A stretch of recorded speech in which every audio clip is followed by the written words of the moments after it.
ان کے خلاف آپریشن کیا جاتا ہے تو ان سے برآمد ہوتا ہے۔ پاکستان وہ ساری انٹیلیجنس شیئرنگ جو ہے وہ افغان طالبان سے کر لیتے ہیں، مگر افغان طالبان اس کے حوالے سے مکمل خاموش ہے۔ اس کی بڑی وجہ ناظرین یہ ہے کہ پاکستان کے ساتھ تو افغان طالبان نے ٹسل لے لی ہے کہ یہ جو گروپ بن گیا ہے تحریک طالبان کا اور حافظ گل بہادر گروپ کا، یہ ایک تو ان کے نظریے کو فالو کر رہے ہیں، دوسرا ان کی تعداد بہت زیادہ ہو گئی ہے۔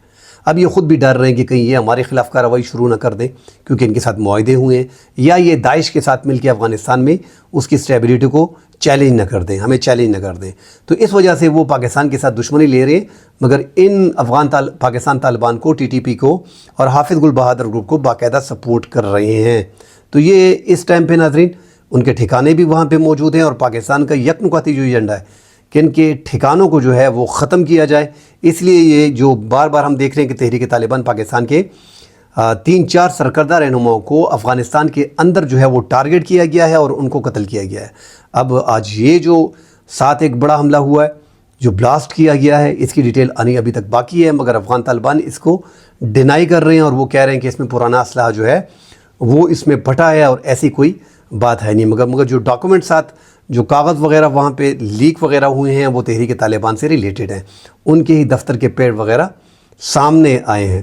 لیکن ساتھ جو دوسری بڑی خبر ہے، کورم میں حالات بڑے خراب ہیں، ابھی تک اس حالات کو کنٹرول نہیں کیا جا سکا۔ وفاقی حکومت اور صوبائی حکومت اس معاملے میں مکمل طور پہ ناکام رہی ہے۔ ریاست کا کام ہوا ہے، ریاست کا جو مین کام ہوتا ہے کہ عوام کو یہ جو مسائل ہیں، سڑکیں بند ہیں، کم از کم سیکیورٹی وہاں پہ فراہم کرے تاکہ عوام سیفلی اپنے علاقوں میں رہ سکے۔ مگر اب تک وفاقی حکومت، سیکیورٹی ادارے اور صوبائی حکومت، انہوں نے اب تک کورم میں امن و امان کی صورتحال کو کنٹرول نہیں کیا۔ ٹھیک ہے، دونوں اطراف سے جو کوہاٹ میں جو معاہدہ ہوا ہے اس کے مطابق مسماری کا عمل جاری ہے۔ جو شیعہ کمیونٹی کی اور سنی کمیونٹی کے بنکر سے، کنکریٹ کے بنکر سے ان کو بم لگا کے جو ہے وہ تباہ کر دیا گیا ہے۔ اب تک تقریباً 1000 بنکر کو تباہ کر دیا گیا ہے، جس میں ناظرین 653 اپر کورم میں اور 353 جو ہے وہ لوور کورم میں انہیں جو ہے وہ تباہ کر دیا گیا ہے۔ ان میں ناظرین جو امام بارگاہوں پہ تھے اور جو مساجد پہ تھے اور جو پہاڑوں پہ تھے، پہاڑی علاقوں میں، اونچے علاقوں میں تھے، ان سب کو تباہ کر دیا گیا ہے۔ مزید بنکر بھی تباہ کیے جا رہے ہیں۔ ساتھ ناظرین دونوں جرگہ ممبران کے جو افراد ہیں وہ معاہدے کے ساتھ جنہوں نے دستخط کیے ہیں ان کی رضامندی کے ساتھ اور ان کی کوششوں کے باعث یہ بنکر جو ہیں وہ مسمار کیے جا رہے ہیں۔ بڑی مہنگائی ہو گئی ہے ناظرین۔ 7-8 مہینے سے آپ نے ایک روڈ بند کی ہوئی ہے، پاڑا چنار کی جو ایک ہی روڈ ہے، ٹل پاڑا چنار کی جو ایک روڈ ہے، اس کو آپ نے 15 کلومیٹر کی روڈ کو آپ کوئی دوسرا راستہ نہیں نکال سکے۔ وہاں پہ 5 لاکھ کی آبادی جو ہے وہ محصور ہو کے رہ گئی ہے۔ یہاں پہ بگن والوں کے خلاف آپریشن ہو رہے ہیں، وہ مظاہرے کر رہے ہیں۔ وہاں پہ پاڑا چنار میں ناظرین وہاں پہ عوام جو ہے اپنے گھروں میں مر رہی ہے۔ بچے، سینکڑوں بچے جو ہیں وہ اب تک اللہ کو پیارے ہو چکے ہیں۔ دوائی ادویات ان کو نہیں مل رہی، ایمرجنسی کی سہولیات ان کو نہیں مل رہی۔ گھروں میں وہ بزرگ اور شہری جو ہیں وہ ہلاک ہو رہے ہیں، وہ جانے دے رہے ہیں۔ تو ایک تو ان کو ریاست راستہ نہیں کھول رہی ابھی تک، ان کا ایک مسئلے کو ریاست حل نہیں کر سکی۔ تو یا تو اگر اس طرح ان کو مارنا ہے یا ان کو گھروں میں مارنا ہے، دونوں اطراف سے وہ مر رہے ہیں۔ زیادتی ظلم ہو رہا ہے۔ ریاست کا کام ہے کہ سڑک کو فوری طور پہ، معاہدہ ہو گیا ہے، بنکر مسمار ہو رہے ہیں، تو یہ سڑک کیوں نہیں کھولی جا رہی؟ 5 لاکھ کی آبادی اس سائڈ پہ محصور ہو کے رہ گئی ہے۔ اس میں جو پاکستانی اوورسیز ہیں وہ بھی پھنسے ہوئے ہیں۔ بچے جو اسکول جا رہے ہیں ان کا مستقبل بھی تباہ ہو گیا ہے۔ جو سرکاری نوکریوں پہ ہیں وہ بیچارے گھروں میں ہیں، جو پرائیویٹ جاب کر رہے ہیں وہ بھی بیچارے جو ہے گھروں میں پڑے ہوئے ہیں۔ تو بڑی مشکلات آ رہی ہیں، خواتین کو مشکلات آ رہی ہیں۔ پیٹرول وہاں پہ نایاب ہو گیا، ڈیزل وہاں پہ نہیں مل رہا ہے۔ تو یہ ناظرین ایک تو ٹماٹر کا ریٹ میں دیکھ رہا تھا، اتنی مہنگائی ہو گئی کہ 500 روپے کلو ٹماٹر پہنچ گیا، 200 روپے کلو کا جو ہے وہ آلو ہے، 1000 اور 1100 روپے کا چکن مل رہا ہے وہاں پہ، وہ بھی نہیں ملتا۔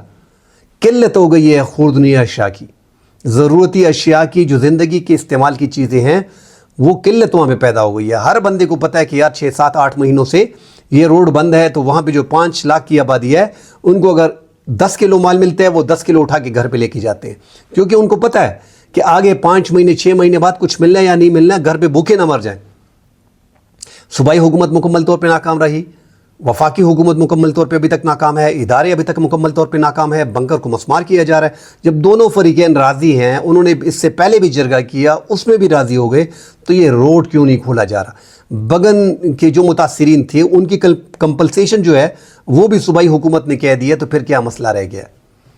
ناظرین، اپنے نئے دیکھنے والے ناظرین کے لیے کہ بگن یہ جو کرم ایجنسی پاڑا چینار کے مسائل ہیں، یہ سنی شیعہ کے فسادات کو پھیلایا گیا ہے، اسی میں اس کو کنورٹ کیا گیا ہے۔ ان کی آپس کی دشمنی ہے، زمینوں کی لڑائیاں ہیں، ڈائریکٹر لینڈ ریکارڈ نے اس میں کئی فیصلے کیے ہیں، ان کی زمینیں ان کو حوالے کی گئی ہیں، انہوں نے سرکار کی زمینیں بھی قبضے کیے ہوئے ہیں، اور انہی سرکار کی زمینوں پہ بھی انہوں نے ایک دوسرے کو مارا ہے۔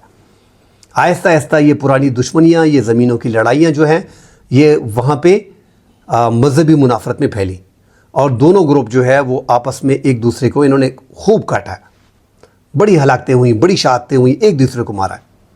اور ناظرین، دوسرا اس میں عمل دخل ہے کہ ایک تو افغانستان میں جب جنگ تھی تو پاکستان نے بھی اہم رول ادا کیا تھا کہ ہم سارے لوگوں کو کرم میں یہیں پہ بٹھا کے پاک افغان بارڈر پہ، کیونکہ 3 صوبے ادھر سے ملتے ہیں، شیعوں کے بھی ملتے ہیں اور سنیوں کے بھی ملتے ہیں، تو ہم نے یہاں پہ ان کو یہاں سے اس جہاد میں یہاں سے بھیجا تھا۔ ساتھ ہی ناظرین، یہاں سے سیریا میں اور ایران کے تھرو ہم نے جو ہے یہاں پہ شیعہ آبادی کو جنگوں میں بھیجا ہے۔ اب سیریا میں بھی بشار الاسد کی حکومت ختم ہو گئی، اور یہاں پہ جو ہے طالبان میں بھی امن آ گیا، وہ اپنی حکومت کر رہے ہیں، تو ایک پراکسی جنگ جو جنگجو ہیں وہ تو رہ گئے نا، وہ جنگجو یہاں پہ آپس میں لڑ رہے ہیں، ایک دوسرے کو کاٹ رہے ہیں، ایک دوسرے کو مار رہے ہیں۔ تو اس میں کوئی دو رائے نہیں کہ یہ شیعہ سنی کی جنگ بن گئی ہے۔ اللہ کرے کہ یہ جو جرگے اور یہ معاہدے ہو گئے ہیں وہ آپس میں یہ مسائل حل کر لیں، مگر یہ ہو نہیں پا رہے۔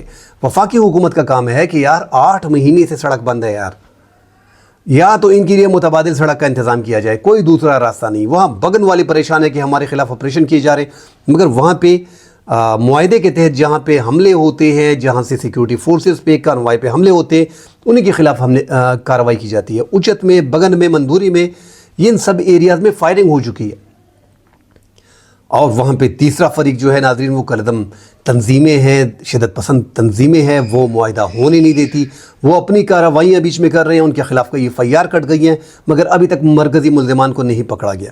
کئی بار کنوائے پہ حملے ہوئے، 9 افراد سیکیورٹی اہلکار سمیت، عام شہریوں سمیت، ڈرائیوروں کو پیٹا گیا، ڈرائیوروں پہ تشدد کیا گیا، ان کو پھر ان کے بعد شہادت، ان کے تشدد کے بعد ان کو شہید کیا گیا۔ ایسے واقعات بھی ہوئے، لوٹ مار کے واقعات ناظرین، ٹرکوں میں آگے جانے نہیں دیا جاتا، ٹرکوں پہ فائرنگ کرنے کے بعد ٹرکوں کو لوٹ لیا جاتا ہے۔ تو یہ نقصان جو ہے وہ تاجروں کا بھی ہو رہا ہے، وہاں پہ 5 لاکھ آبادی کا بھی ہو رہا ہے، یہاں پہ جو بسیں آباد ہیں اپر لوور کرم دونوں کا ہو رہا ہے۔ دشمنی مزید تیز ہو رہی ہے، یہ تاجر بیچارے گاڑیوں میں اکٹھا کر کے اپنا سامان لاکھوں روپے کا، کروڑوں روپے کا سامان لے کے جاتے ہیں، وہاں پہ بھی جو ہے حملے ہو گئے، ان کے بھرپائی پھر کوئی نہیں کر سکتا۔ تو یہ حالات بڑے خراب ہیں، فی الحال حکومت بنکر مسمار کر رہی ہے، ایک اچھا اقدام ہے، مگر جب دونوں فریقین راضی ہیں تو راستہ کیوں نہیں کھل رہا؟ اور فیوچر کے لیے انتظام کرنا پڑے گا کہ ان کے لیے ٹل پارا چنار سدہ کا جو روڈ ہے، اس کو اب ان شہریوں کے لیے دوسرے روڈ کا انتظام کرنا پڑے گا۔ یہ کوئی ہم آسمان میں نہیں ہے کہ کوئی دوسرا راستہ نہیں بن سکتا، پہاڑی ایریا ہے، سخت ایریا ہے، غلیظ علاقہ ہے، مگر یہاں پہ کرنا پڑے گا۔ ناظرین، ڈیٹیل سے مزید اس میں بہت سی باتیں ہو سکتی ہیں، کیونکہ یہ جو ٹرائبل ایریاز ہیں، اس کو خیبر پختونخوا میں ضم کرنا، پھر ہر سال اس میں 100 ارب روپے لگانا کا وعدہ کیا گیا تھا، وہ نہیں لگ رہے، تو حالات ایسے ہی بنیں گے۔ تو اس پہ مزید گفتگو ہو سکتی ہے، پھر کبھی اس پہ بات کریں گے۔ فی الحال کے لیے اجازت دیجیے، اللہ حافظ۔